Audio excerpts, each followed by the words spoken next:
Online live ক্লাসে সকলকে আমার সালাম। আসসালামু আলাইকুম। উপস্থাপনায় আছি আমি Mohammad Atikul Islam, instructor computer, Mymensingh polytechnic institute. প্রিয় শিক্ষার্থীরা, আজকে আমার ডাটাবেজ ম্যানেজমেন্ট সিস্টেমের উপরে নবম লেকচার। আজকে যে সকল টপিকগুলো নিয়ে আমি আলোচনা করব তা হলো ইন্টিগ্রিটি কনস্ট্যান্টের সংজ্ঞা, এসকিউএল এর রেফারেন্সিয়াল ইন্টিগ্রিটি বর্ণনা, আরডিএমএস এর অ্যাসারশন বর্ণনা, ট্রিগারের সংজ্ঞা ও আরডিএমএস এর ট্রিগারের প্রয়োজনীয়তা, আরডিএমএস এর সিকিউরিটি এর সংজ্ঞা, ডাটাবেজ এর প্রোটেকশন বর্ণনা। আশা করি উপরোক্ত টপিকগুলোর উপরে এই লেকচার শেষে তোমাদের ধারণা স্পষ্ট হবে ইনশাল্লাহ। তাহলে শুরু করি। প্রথমেই ইন্টিগ্রিটি কনস্ট্রেন্ট, এটির মানে হলো শুদ্ধতার বাধ্যবাধকতা, অর্থাৎ ডাটাবেজে যে ডাটা জমা হবে সেই ডাটার শুদ্ধতা নিশ্চিত করা, এবং সেটা নিশ্চিত করার জন্য যে বাধ্যবাধকতা বা সীমাবদ্ধতা তৈরি করে দেওয়া হয় সেটি হলো ডাটাবেজ ইন্টিগ্রিটি।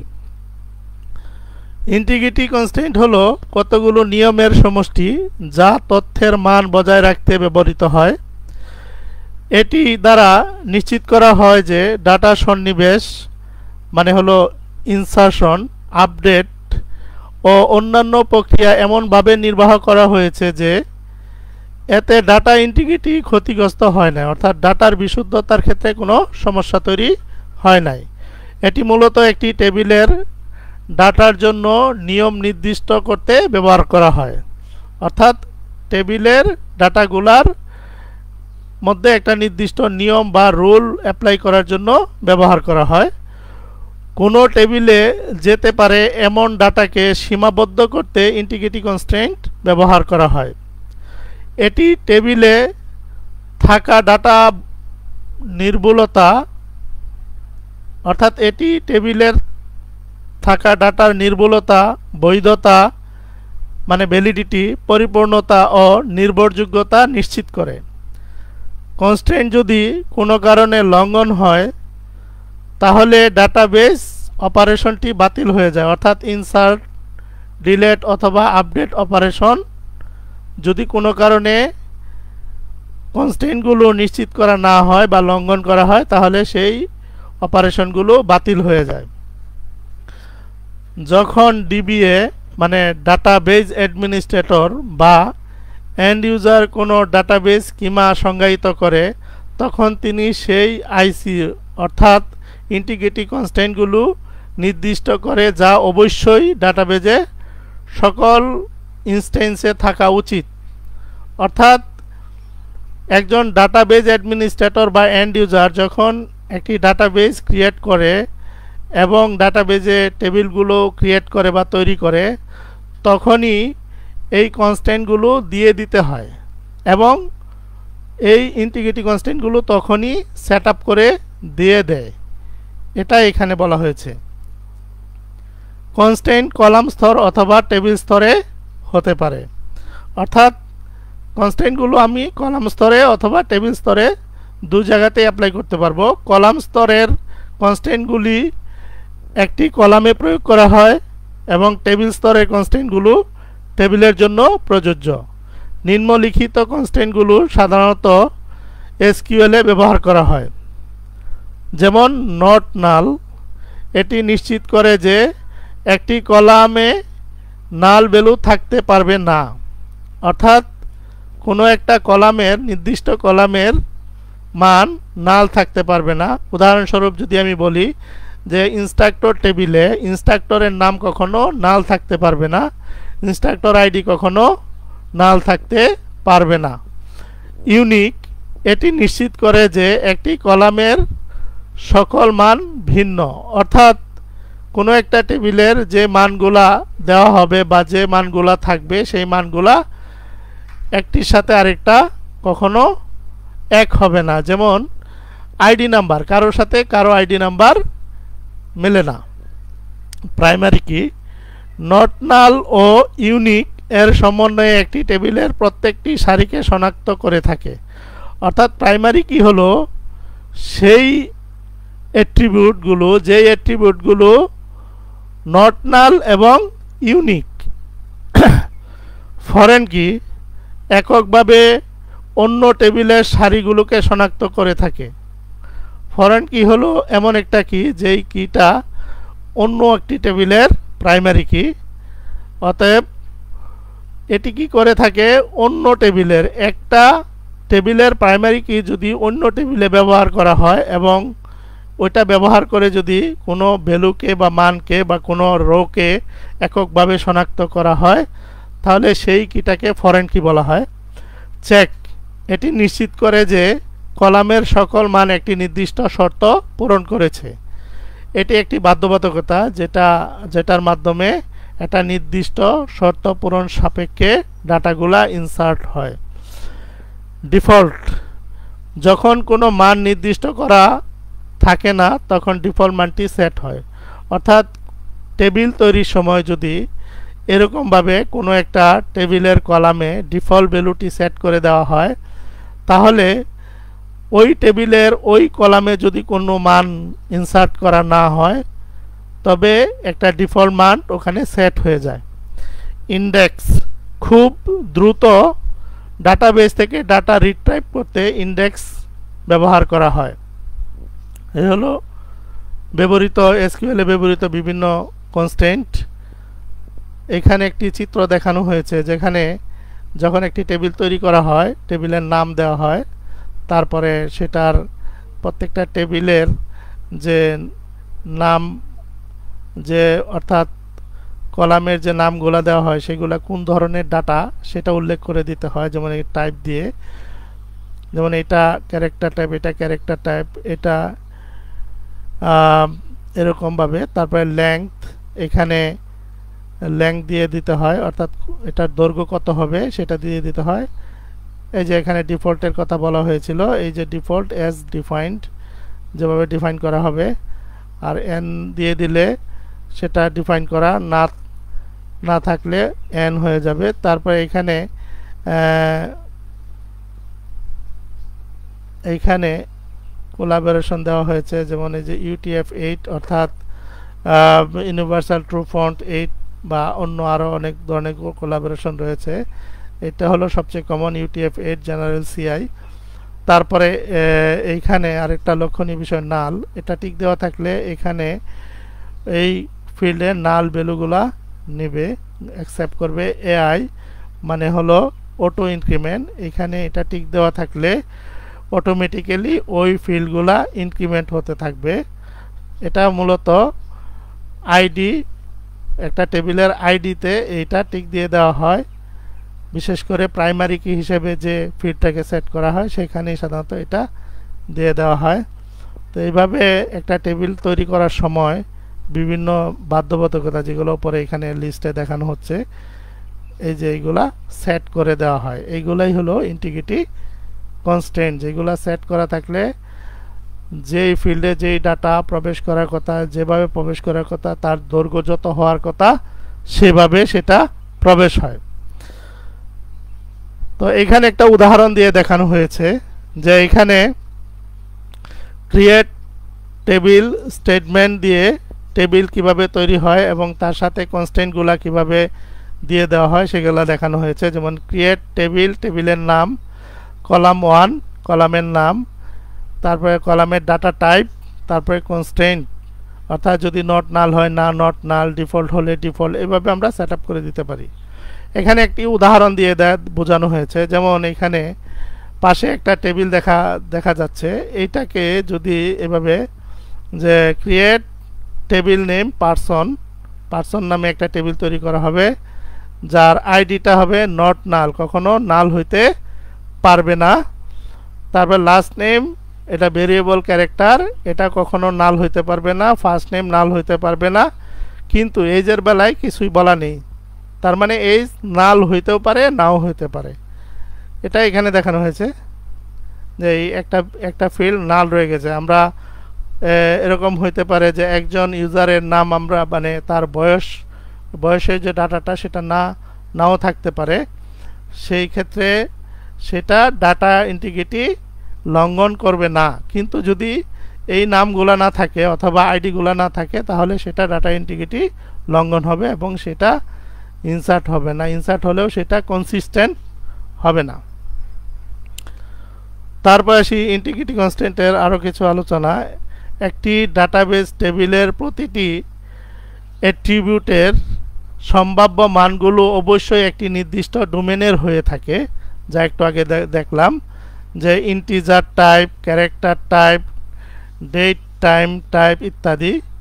একটি অ্যাট্রিবিউটকে কোনো নির্দিষ্ট ডোমেন হিসাবে ঘোষণা করা হলে এটি যে মান গ্রহণ করে ডোমেনটি তার উপর প্রতিবন্ধকতা হিসাবে কাজ করে থাকে, যাকে ডোমেন কনস্ট্যান্ট বলে। অর্থাৎ যখন আমরা এইভাবে ইন্টিজার টাইপ, ক্যারেক্টার টাইপ এবং তার লেন্থ দিয়ে দিব, তখন কিন্তু আমাকে ওই ডাটাগুলাই ইনসার্ট করতে হবে এবং ওই ডাটার বাইরে আমি কোনো ডাটা ইনসার্ট করতে পারবো না। এই যে বাধ্যবাধকতা তৈরি হয়ে গেল, এটাকেই বলা হয় ডোমেইন কনস্ট্রেন্ট।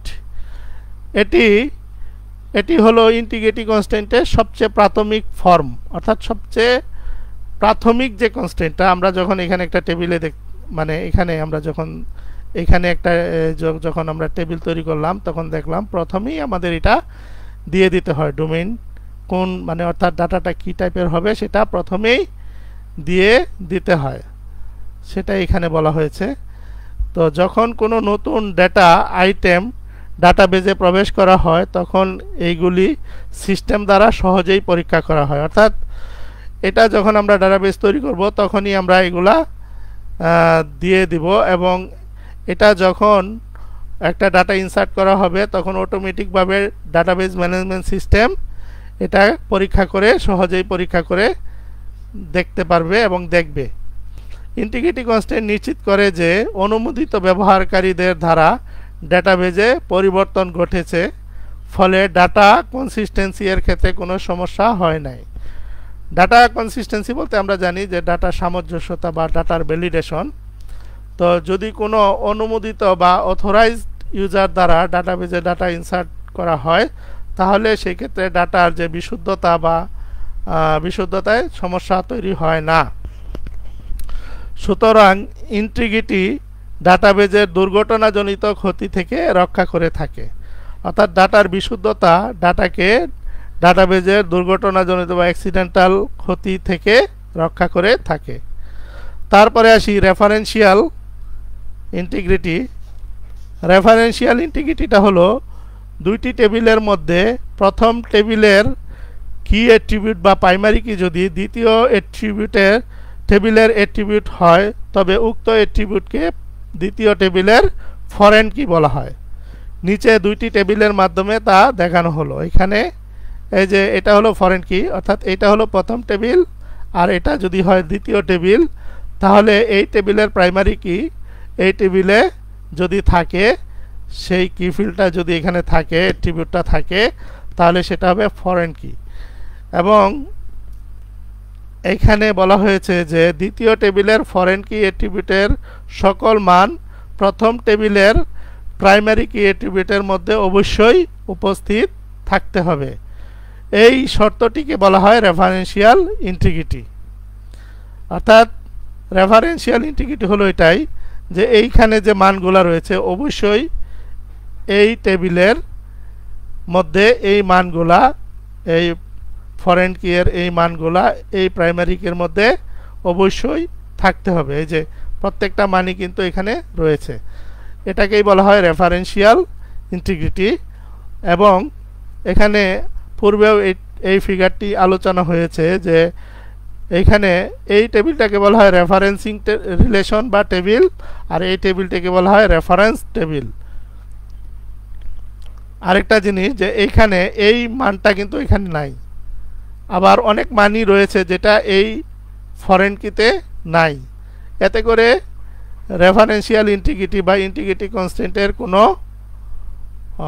শর্ত লঙ্ঘন হয় না, যা এখানে আলোচনা হয়েছে যে প্রথম টেবিলে যদি কোনো সংশোধন করা হয় তবে ডাটা সামঞ্জস্যতা বা কনসিস্টেন্ট রাখার জন্য দ্বিতীয় টেবিলে অবশ্যই চেক করে সংশোধন করতে হয়।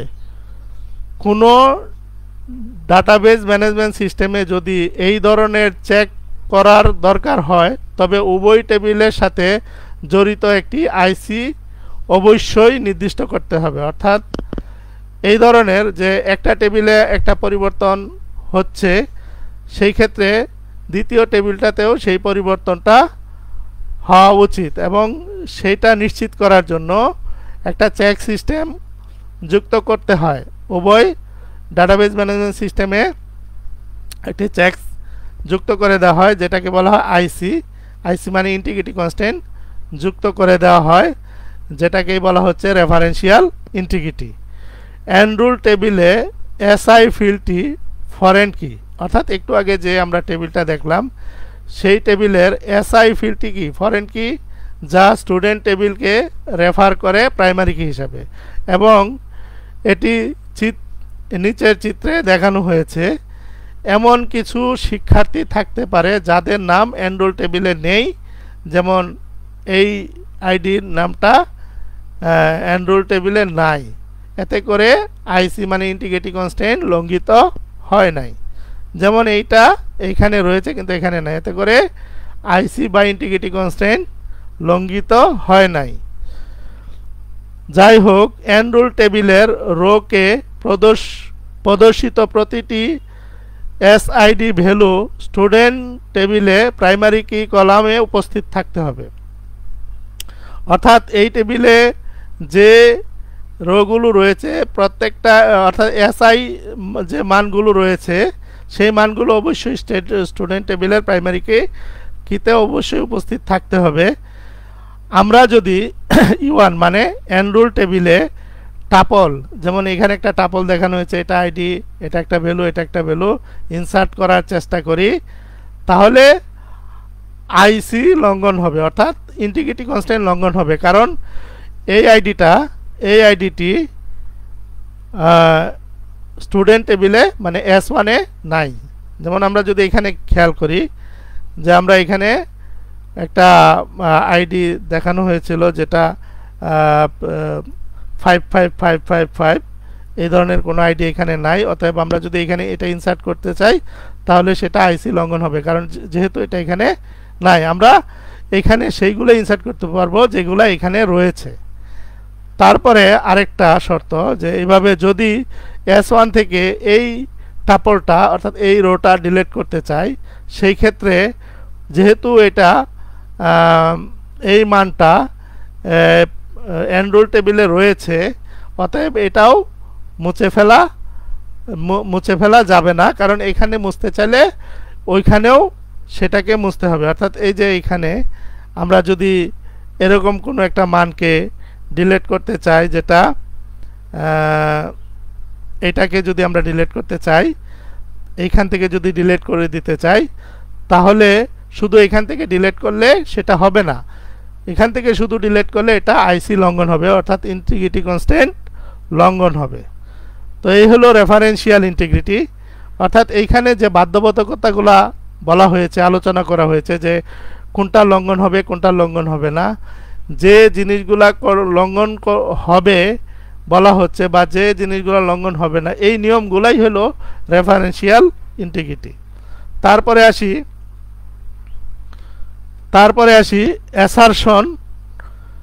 অ্যাসারশন একটি স্টেটমেন্ট যা নিশ্চিত করে যে একটি নির্দিষ্ট শর্ত সর্বদা ডাটাবেজে উপস্থিত থাকবে। অর্থাৎ ডাটাবেজে যখনই ডাটা ইনসার্ট হবে বা ডিলিট হবে, আপডেট হবে, তখনই একটা নির্দিষ্ট শর্ত আরোপ করে দেওয়া হবে, সেই শর্ত পূরণ সাপেক্ষে ওই কাজগুলা সম্পন্ন হবে। অ্যাসারশন কলাম এবং টেবিলের কনস্ট্যান্টের মতো, তবে এইগুলো টেবিলের সংজ্ঞা থেকে পৃথকভাবে নির্দিষ্ট করা হয়। অর্থাৎ অ্যাসারশন আমরা দেখেছি কনস্ট্যান্ট আমরা টেবিল ক্রিয়েট করার সময় বা আপডেট করার সময় বা ডিলিট করার সময় সেট করে দেই, কিন্তু এইখানে এই কনস্ট্যান্ট অ্যাসারশনের মাধ্যমে যে কনস্ট্যান্ট বা বাধ্যবাধকতা বা যে শর্ত আরোপ করা হয় সেটা টেবিলের সংজ্ঞার সাথে বা টেবিল যখন ক্রিয়েট করা হয় তখন এটা আলাদাভাবে দিতে হয়। অর্থাৎ টেবিল ক্রিয়েটের সময় ওই কোডগুলোর সাথে এটা দেওয়া যায় না, এটা আলাদাভাবে দিয়ে দিতে হয়। অ্যাসারশন কেবলমাত্র টেবিলের ক্ষেত্রে আপডেট বা ইনসারশন ক্রিয়াকলাপ নির্বাহ করার হলে তা পরীক্ষা করে থাকে। অর্থাৎ সাধারণ কনস্ট্যান্টগুলো আমরা কি করি, টেবিলের কলামে অথবা টেবিলে প্রয়োগ করি। এখানে যেটা বলা হচ্ছে যে অ্যাসারশন কেবলমাত্র টেবিলের ক্ষেত্রে প্রয়োগ হবে, এটা কলামে প্রয়োগ হবে না।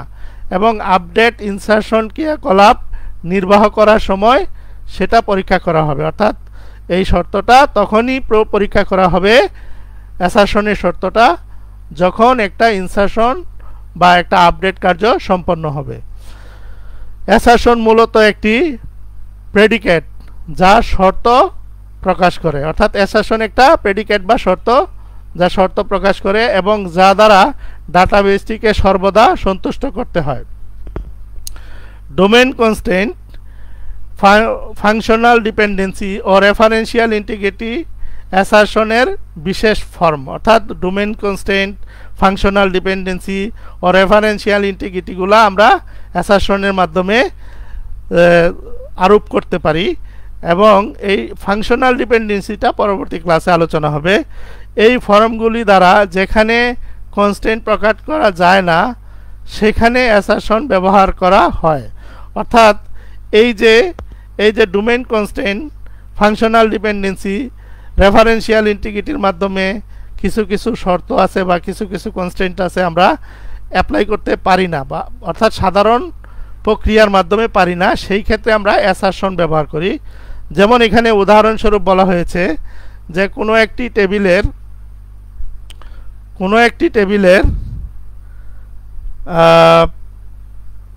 প্রতিটি শাখার লোনের যোগফলের পরিমাণ ওই শাখার সমস্ত অ্যাকাউন্ট ব্যালেন্সের যোগফলের চেয়ে কম তা নিশ্চিত করা। অর্থাৎ এইখানে আরেকটি শর্ত হলো প্রতিটি লোন কাস্টমারকে নিশ্চিত করা তাদের অ্যাকাউন্টে যেন সর্বনিম্ন 1000 টাকা রাখা থাকে। অর্থাৎ যে সকল কাস্টমারগুলো লোন নিবে তাদের অ্যাকাউন্টে অবশ্যই 1000 টাকা সর্বনিম্ন থাকতে হবে। এবং প্রথমটিতে বলা হয়েছে যে প্রতিটি শাখার যতগুলো অ্যাকাউন্ট আছে সেই অ্যাকাউন্টগুলার টোটাল অ্যামাউন্ট অবশ্যই লোন যে আছে সেই লোন অ্যামাউন্টের চেয়ে, লোনের যোগফলের চেয়ে বেশি হতে হবে। তাহলে এই DQL 92 এর একটি অ্যাসারশন ফর্মে এইখানে অ্যাসারশনের যে ফরম্যাটটা বা গঠনটা সেটা দেখানো হলো। ক্রিয়েট অ্যাসারশন এই শব্দটি থাকবে, তারপরে অ্যাসারশনে একটা নাম দিতে হবে চেক প্রেডিকেট, অর্থাৎ যে শর্তটা সেটা এখানে দেওয়া হবে। তো এখানে আমরা একটা দেখি যে এই যে একটু আগে যেটা বলা হয়েছে প্রতিটি শাখার জন্য লোনের যোগফলের পরিমাণ শাখার সমস্ত অ্যাকাউন্ট ব্যালেন্সের যোগফলের চেয়ে কম বা তা নিশ্চিত করা। তাহলে এইটার অ্যাসারশনটা এরকম হবে, ক্রিয়েট অ্যাসারশন সাম কনস্ট্যান্ট, অর্থাৎ অ্যাসারশনটির নাম সাম কনস্ট্যান্ট চেকের জন্য এই পুরো জিনিসটা এখানে একটা সাব করি। এখানে দেখানো হয়েছে যেখানে নট এক্সিস্ট, মানে অর্থাৎ প্রথমে নট এক্সিস্ট দিয়ে দিলে হয় কি যে এইটা দ্বারা যে আউটপুটটা পাওয়া যাবে সেটা অবশ্যই মানে অর্থাৎ এই কোয়েরি দ্বারা কোনো আউটপুট পাওয়া যাবে না, এরকম একটা শর্ত দেওয়া হয়েছে। যদি পাওয়া যায় তাহলে সেই শর্তটা মানে লঙ্ঘন হবে বা সেই শর্তটা পূরণ হবে না। তাহলে এখানে সিলেক্ট ফ্রম ব্রাঞ্চ থেকে হোয়ারের ভিতরে শর্ত হলো যে সিলেক্ট লোন, অর্থাৎ লোন যে টেবিলটা সেই টেবিলে যতগুলা লোন রয়েছে সবগুলার যোগফল, অ্যামাউন্টের যোগফল নিয়ে আসা হবে এবং সেই যোগফলটা নিয়ে আসার জন্য অবশ্যই লোনের যে ব্রাঞ্চের ব্রাঞ্চ নাম এক হইতে হবে। এবং এখানে আরেকটি শর্তে বলা হয়েছে যে সিলেক্ট, এইখানে বলা হচ্ছে যে সাম ফ্রম অ্যাকাউন্ট, অর্থাৎ অ্যাকাউন্ট ব্যালেন্স এর যে অ্যামাউন্টের যোগফল এইখানে অবশ্যই এই লোন ব্যালেন্সের যোগফলের চেয়ে লোন ব্যালেন্স অবশ্যই বেশি অথবা সমান হবে। হোয়ার অ্যাকাউন্ট ব্যালেন্স, অ্যাকাউন্টের ব্রাঞ্চ নাম্বার এবং ব্রাঞ্চের ব্রাঞ্চ নাম্বার এক হইতে হবে। এই শর্তগুলা পূরণ হইলে পরে কি হবে, এটার কোনো আউটপুট আসবে না। আর যদি পূরণ না হয় তাহলে একটা নিশ্চয়ই আউটপুট আসবে, সেই ক্ষেত্রে অ্যাসারশন লঙ্ঘন হবে। তাহলে এখানে যা বলা হয়েছে কন্ডিশনটা তার উল্টা, অর্থাৎ গ্রেটার দেন অর ইকুয়াল দেওয়া হয়েছে। ঠিক তেমনিভাবে এখানে প্রতিটি লোন কাস্টমারকে নিশ্চিত করা তাদের অ্যাকাউন্টে যেন সর্বনিম্ন $1000 থাকে, সেই ক্ষেত্রে শর্তটা এরকম: create assertion balance constant check not exist, অর্থাৎ এটার জন্য যদি এই কন্ডিশন ট্রু হয় তাহলে কোনো কোয়েরির আউটপুট আসবে না। সিলেক্ট লোন, অর্থাৎ লোনের যে টেবিলটা তার সংক্ষিপ্ত নাম হলো এল, হোয়ার নট এক্সিস্ট, অর্থাৎ এটার আউটপুটও আসবে না। যদি এখানে কি বলা হয়েছে যে borrower table, depositor table, account table, এই টেবিলগুলার শর্ত যদি এটা ফিল আপ হয় যে loan dot loan number, branch dot branch number, borrower dot borrower number এবং borrower dot customer name, depositor dot customer name and depositor dot account number, account dot account number and account balance is greater than or equal, এই শর্তটা পূরণ হয়ে গেলে যে আউটপুটটা আসবে সেটা নট এক্সিস্ট হবে, অর্থাৎ এটা হবে না। এবং এটা না হলে এটারও কোনো আউটপুট পাওয়া যাবে না, যার ধরনে এই শর্তটা পূরণ হবে। এইভাবে অ্যাসারশন সেট করা হয়। তারপরে আসি ট্রিগার। ট্রিগার একটি প্রসিডিউর যা ডাটাবেজ ম্যানেজমেন্ট সিস্টেম দ্বারা স্বয়ংক্রিয়ভাবে ডাটাবেজের নির্দিষ্ট পরিবর্তনে সাড়া দিতে আহ্বান করা হয়। অর্থাৎ এটা কি ট্রিগারগুলা প্রসিডিউর বা নর্মাল সাধারণ প্রোগ্রামের মতো, যেগুলো ডাটাবেজে স্বয়ংক্রিয়ভাবে ডাটাবেজের নির্দিষ্ট পরিবর্তনে সাড়া দেয়। পরিবর্তনে সাড়া দেওয়া মানে কি? যেমন ডাটাবেজে নতুন ডাটা ইনসার্ট করা হবে, ডাটাবেজের টেবিল তৈরি করা হবে, অথবা ডাটাবেজ থেকে ডাটা ডিলিট করা হবে। এই ধরনের কার্যগুলো যখন সম্পাদন হবে তখন এটা অটোমেটিকভাবে সাড়া দিবে এবং ডাটাবেজ অ্যাডমিনিস্ট্রেটর দ্বারা নির্দিষ্ট করা হয়। অর্থাৎ এই প্রসিডিউরগুলো, ট্রিগার প্রসিডিউরগুলো ডাটাবেজ অ্যাডমিনিস্ট্রেটর ক্রিয়েট করে থাকে। যে ডাটাবেজের সাথে সম্পর্কিত ট্রিগার তৈরি করা হয় তাকে অ্যাক্টিভ ডাটাবেজ বলে। অর্থাৎ যে সকল ডাটাবেজে ট্রিগার তৈরি করা থাকে সেই ডাটাবেজগুলোকে অ্যাক্টিভ ডাটাবেজ বলে। একটি ট্রিগারের তিনটি অংশ থাকে: ইভেন্ট, ডাটাবেজের পরিবর্তন যা ট্রিগারটিকে সক্রিয় করে, অর্থাৎ ইভেন্ট হলো যেমন ইনসার্ট, ডিলেট, আপডেট, এইগুলাকে বলা হচ্ছে ইভেন্ট, যার দ্বারা যেগুলা অপারেশনগুলা চললে ট্রিগার অ্যাক্টিভ হয়। কন্ডিশন, একটি কোয়েরি বা টেস্ট যা যখন ট্রিগার সক্রিয় হয় তখন চালানো হয়, একটা কন্ডিশন থাকে ট্রিগারের, সেই কন্ডিশন। অ্যাকশন, একটি প্রসিডিউর যা যখন ট্রিগারটি সক্রিয় হয় এবং এর কন্ডিশন সত্য হয় তখন নির্বাহ হয়। অর্থাৎ প্রত্যেকটা ট্রিগারের যে প্রসিডিউরটা লেখা হয় সেটাকে অ্যাকশন বলা হয়। এখানে একটা ট্রিগারের একটা সিনট্যাক্স দেখানো হয়েছে: ক্রিয়েট ট্রিগার, তারপরে schema name dot trigger name, এটা হলো অপশনাল। এটা স্কিমা নেম মানে ডাটাবেজের নামও থাকতে পারে, ট্রিগার নেম মানে ট্রিগারের যে নামটা সেটা। তারপরে বিফোর, আফটার, অর্থাৎ ট্রিগারটা কখন সংগঠিত হবে, অপারেশনের আগে নাকি অপারেশনের পরে। যদি আগে হয় বিফোর হবে, আর যদি পরে হয় আফটার হবে। এটাও অপশনাল। এবং এই অংশটা, এই যে এইখান থেকে শুরু করে 1 2 3 লাইন, এই 3 লাইন হলো ইভেন্ট।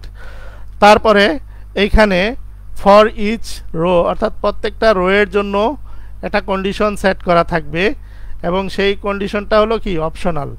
এবং ট্রিগার বডি, এখানে সেই শর্ত পূরণ সাপেক্ষে যে ট্রিগারটা লেখা হবে সেই ট্রিগারটা এই বডির ভিতরে থাকবে। এখানে এই প্রত্যেকটা জিনিসের প্রত্যেকটা শব্দের বর্ণনা দেওয়া হয়েছে। যেমন এখানে বলা হয়েছে insert, update, delete, DML operation নির্দিষ্ট করে, অর্থাৎ এই যে যখনই একটা ডিএমএল অপারেশন চালানো হবে সেটা হলো এইগুলা। আর যে টেবিলের উপরে চালানো হবে সেটা হলো এখানে অন টেবিল নেম, টেবিলের নাম। ফর ইচ মানে হলো এটি প্রত্যেকটা সারির স্তরে ট্রিগারিং নিশ্চিত করে, ট্রিগার বডি।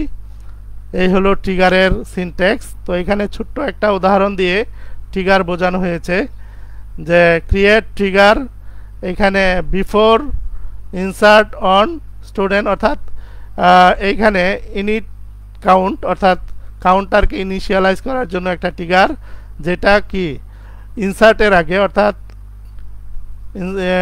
স্টুডেন্ট টেবিলে ডাটা ইনসার্শনের আগে এটা কাউন্ট ভেরিয়েবলটা ইনিশিয়ালাইজ হবে, সেটার জন্য ইভেন্টটা হলো এটা। তারপরে ডিক্লারেশন, এটা মূলত PL/SQL এর সিনট্যাক্স।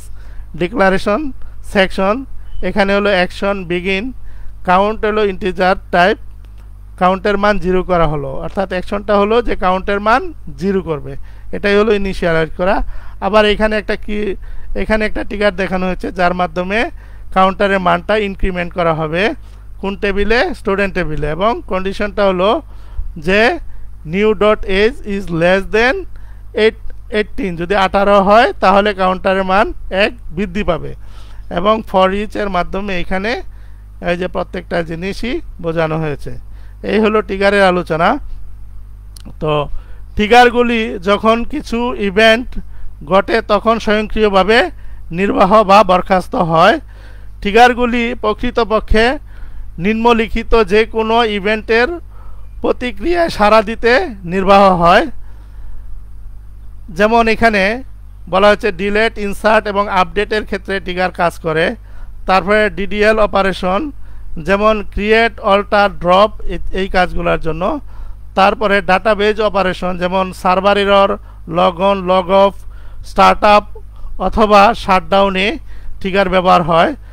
ট্রিগার মূলত টেবিল, ভিউ, স্কিমা এবং ডাটাবেজে সম্পর্কিত কাজে লাগে। তারপর ট্রিগারের প্রয়োজনীয়তা, ট্রিগার স্বয়ংক্রিয়ভাবে কাজ করে, রেফারেন্সিয়াল ইন্টিগ্রিটি প্রয়োগ করে, সিকিউরিটি অথরাইজেশনের উপর চাপ দেয়, অবৈধ লেনদেন রোধ করে, ইনপুট ডাটা বৈধ করে। এই কাজগুলা ট্রিগারের দ্বারা হয়ে থাকে। নির্দিষ্ট ইন্টিগ্রিটি কনস্ট্যান্ট প্রয়োগ করতে ট্রিগার ব্যবহার করা হয়, যা SQL এর কনস্ট্যান্ট পদ্ধতি ব্যবহার করে নির্দিষ্ট করা যায় না। অর্থাৎ কিছু কনস্ট্যান্ট রয়েছে যেগুলা SQL কমান্ডের মাধ্যমে করা যায় না, সেগুলা প্রসিডিউর লিখে করতে হয়। সেই ক্ষেত্রে ট্রিগার কি একটি প্রয়োজনীয় টুল। ট্রিগারগুলি ডাটাবেজ অ্যাডমিনিস্ট্রেটরকে সতর্ক করে বা নির্দিষ্ট শর্ত পূরণ সাপেক্ষে করার জন্য স্বয়ংক্রিয়ভাবে কাজ করার জন্য একটি শক্তিশালী মেকানিজম হলো ট্রিগার। সিস্টেমের ফাংশন অ্যাক্সেস করে থাকে, অর্থাৎ ট্রিগারগুলো কি সিস্টেম অর্থাৎ ডাটাবেজ ম্যানেজমেন্ট সিস্টেমের নিজস্ব ফাংশন বা লাইব্রেরিকে ব্যবহার করতে পারে। ডাটা কনসিস্টেন্সি অর্জন করে, অর্থাৎ এটি দ্বারা ডাটা কনসিস্টেন্সি অর্জন করা যায়। যেহেতু ডাটাবেজে ট্রিগারগুলি জমা থাকে, তাই নতুন করে কোড না লিখে দ্রুত অ্যাপ্লিকেশন ডেভেলপ করা যায়। প্রাতিষ্ঠানিক নিয়ম কানুন গ্লোবালি প্রয়োগ করা যায়, অর্থাৎ এইগুলা সার্বজনীন স্বীকৃত এই ধরনের কিছু রুল ট্রিগারের মাধ্যমে প্রয়োগ করা যায়। ট্রিগার একবার সংজ্ঞায়িত করা হয় এবং তারপরে ডাটাবেজে ব্যবহার করা হয়। কোনো অ্যাপ্লিকেশনের জন্য এটি পুনরায় ব্যবহার করা, অর্থাৎ ট্রিগার একবার তৈরি করে বিভিন্ন অ্যাপ্লিকেশনে এটাকে ব্যবহার করা যায়, সহজেই রক্ষণাবেক্ষণ করা যায়।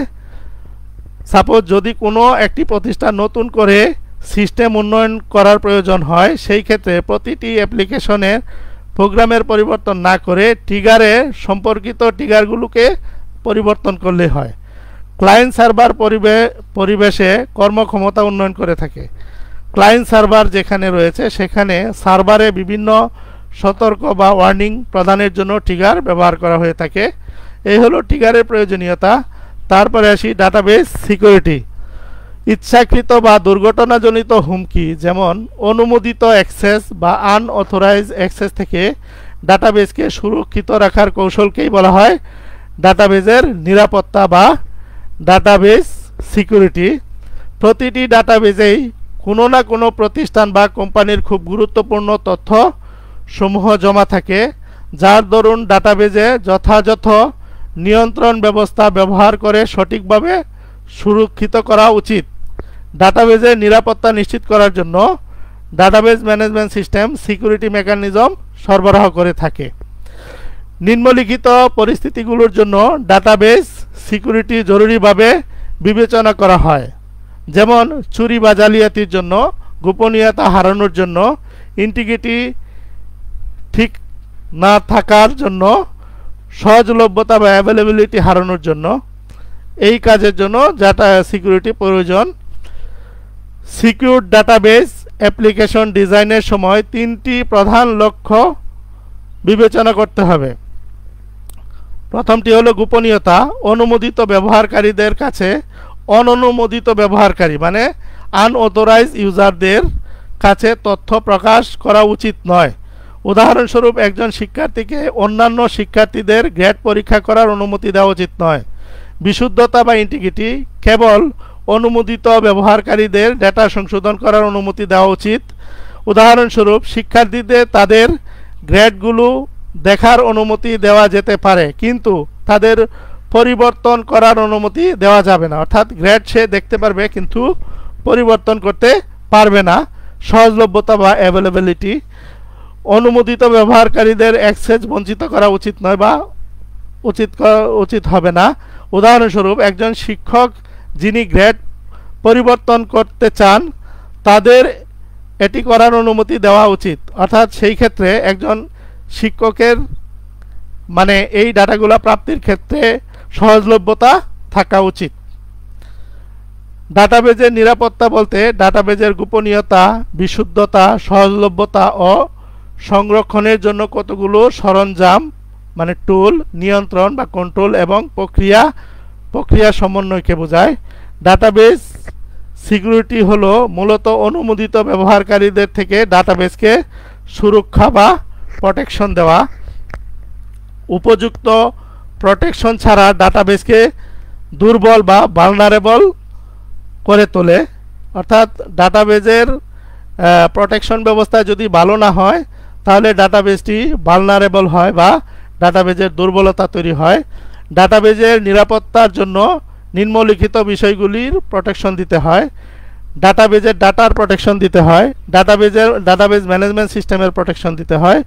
কোনো সম্পর্কযুক্ত অ্যাপ্লিকেশন মানে অর্থাৎ ডাটাবেজের সাথে সম্পর্কযুক্ত অ্যাপ্লিকেশনগুলোর প্রোটেকশন দিতে হয়। বাস্তব ডাটাবেজ এবং ভার্চুয়াল ডাটাবেজ সার্ভার বা আভ্যন্তরীণ হার্ডওয়্যারের প্রোটেকশন দিতে হয়। ডাটাবেজ অ্যাক্সেস করতে ব্যবহৃত কম্পিউটিং বা কম্পিউটার অথবা নেটওয়ার্কিং অবকাঠামোর সিকিউরিটির প্রোটেকশন দিতে হয়। তো ডাটাবেজ সিকিউরিটি প্রোটেকশনের ক্ষেত্রে একাধিক সিকিউরিটি কন্ট্রোল অন্তর্ভুক্ত, যা নিম্নরূপ। প্রথমে রয়েছে সিস্টেমের কঠোরতা বা নিরীক্ষণ, system hardening and monitoring. Security configuration standard ব্যবহার করে সমস্ত সিস্টেমের সামঞ্জস্যতাপূর্ণভাবে কঠোর করা এবং আভ্যন্তরীণ অননুমোদিত অ্যাক্সেসের জন্য তদারকি করা, অর্থাৎ আনঅথরাইজ অ্যাক্সেস যেন না হয় সেটার জন্য তদারকি করা। Database management system configuration, database management system যথাযথভাবে কনফিগার করা যাতে করে সিস্টেমকে কঠোর করা এবং বিশেষাধিকারী অ্যাক্সেস সীমাবদ্ধ করা যায়। অর্থাৎ ডাটাবেজটাকে হার্ডেনিং করা এবং বিশেষাধিকারী অ্যাক্সেস সীমাবদ্ধ করা যায়। অর্থাৎ যাদেরকে অ্যাক্সেস দেওয়া হবে তাদের অ্যাক্সেসটাকে সীমাবদ্ধতা করার জন্য যথাযথভাবে কনফিগার করতে হবে।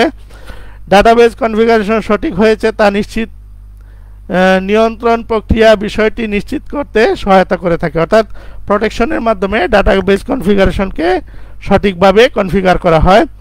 অথরাইজেশন বা অনুমোদন, ডাটাবেজ সুরক্ষা ব্যবস্থাগুলির মধ্যে অনুমোদন বলতে ব্যবহারকারীর ব্যক্তিগত তথ্য যা ডাটাবেজে সঞ্চিত রয়েছে তার সাথে মেলে কিনা তা যাচাই করার প্রক্রিয়াকে বোঝায়। অর্থাৎ ডাটাবেজে একজন অনুমোদিত ব্যবহারকারীর ডাটাগুলাকে মিলিয়ে দেখা যে ও বৈধ ব্যবহারকারী কি না, সেই প্রক্রিয়াটাকে বলা হয় অথরাইজেশন। কেবলমাত্র অনুমোদিত ব্যবহারকারীদেরকেই ডাটা নেটওয়ার্ক এবং ডাটাবেজ প্ল্যাটফর্ম অ্যাক্সেস অনুমতি দেয়।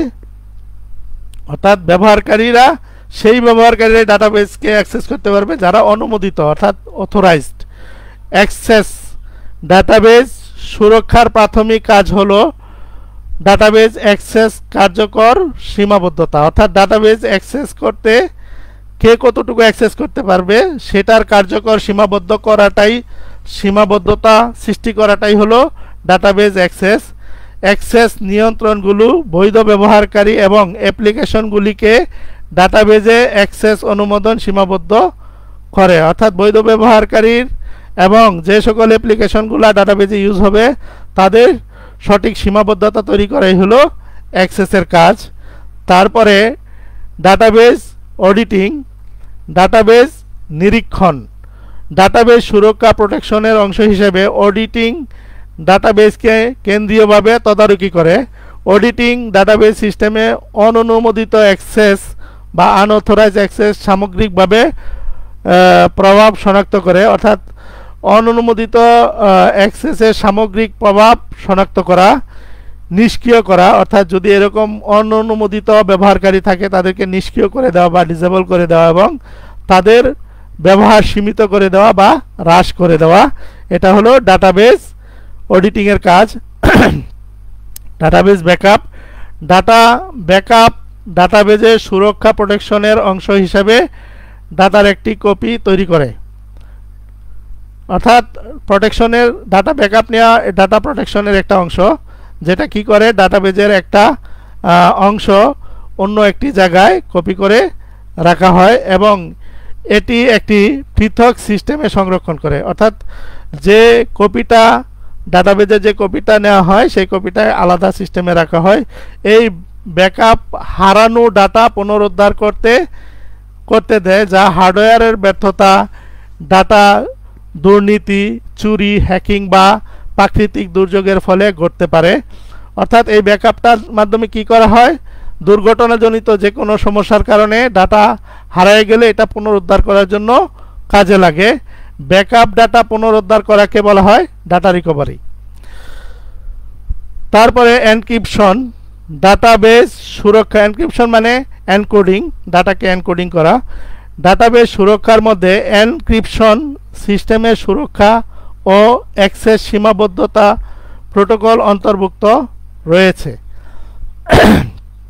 অ্যাপ্লিকেশন সিকিউরিটি, অর্থাৎ ডাটাবেজ এবং অ্যাপ্লিকেশন সুরক্ষা ব্যবস্থার দ্বারা সাধারণত জানা আক্রমণকারী থেকে রক্ষা করতে সহায়তা করে, যা এসকিউএল ইনজেকশন সহ অন্যান্য অ্যাক্সেস নিয়ন্ত্রণকে বাধা দিতে পারে। বিভিন্ন বিধি প্রয়োগ করে এসকিউএল ইনজেকশন আক্রমণগুলির বিরুদ্ধে সুরক্ষা অর্জন করা যায়, অর্থাৎ অ্যাপ্লিকেশন সিকিউরিটির মাধ্যমে সিকিউরিটি প্রোটেকশনের মাধ্যমে এসকিউএল ইনজেকশন মানে অর্থাৎ কিছু জানা ব্যবহারকারী বা অন্য কোনো হ্যাকার দ্বারা এই ডাটাবেজে এসকিউএল ইনজেকশনের মাধ্যমে যাতে করে ইনজেক্ট হতে না পারে, অর্থাৎ ডাটাবেজে ঢুকতে না পারে, সেটার ব্যবস্থা এবং সেটার জন্য বিভিন্ন ধরনের ডাটাবেজে বা এসকিউএলে বিভিন্ন ধরনের বিধি আরোপ করাই হলো ডাটা অ্যাপ্লিকেশন সুরক্ষার কাজ। তো এই হলো তাহলে আজকে এই পর্যন্তই। আগামীতে ঠিক এই সময়ে আবার দেখা হবে। সেনাগার সবাই সুস্থ থেকো, ভালো থাকো। আল্লাহ হাফেজ, আসসালামু আলাইকুম।